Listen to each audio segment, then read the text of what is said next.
While movies set around the Civil War are winning awards in the theater, The Retrieval is a moving and powerful drama that's sitting in the stream right now.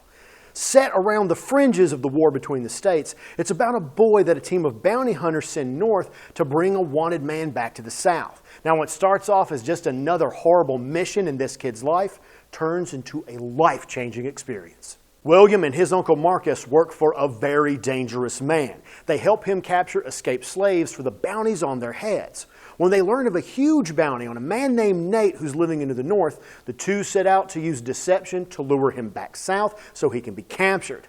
Marcus just sees another big payday, but William begins to bond with the man that they're lying to. He finds that he has the first father figure in his entire life. On their journey back home, things really begin to change.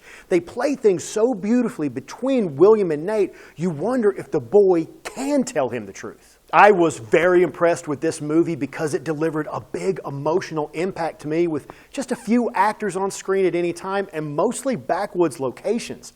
Directed, written, and edited by Chris Eska, this film clocks in at just over an hour and a half, but I felt it was much longer in a good way.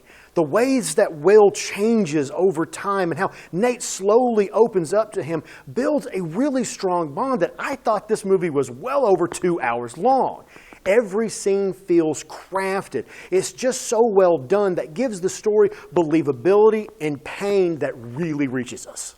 This is definitely an actor's movie because the director crafted all of his shots to let the cast tell the story.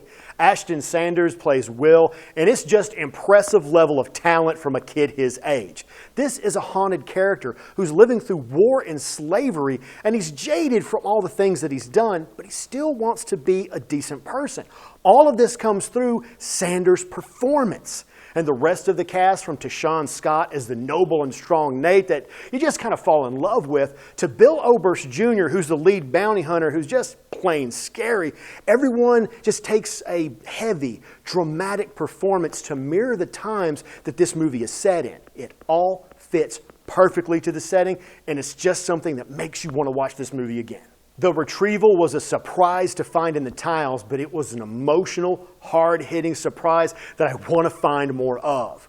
When you want to see a movie about a young man who is living through absolute hell, learning what it is to be a man, that is when you watch this one. I was on the hook to the very end, needing to know what will betray Nate, because this one is definitely worth watching.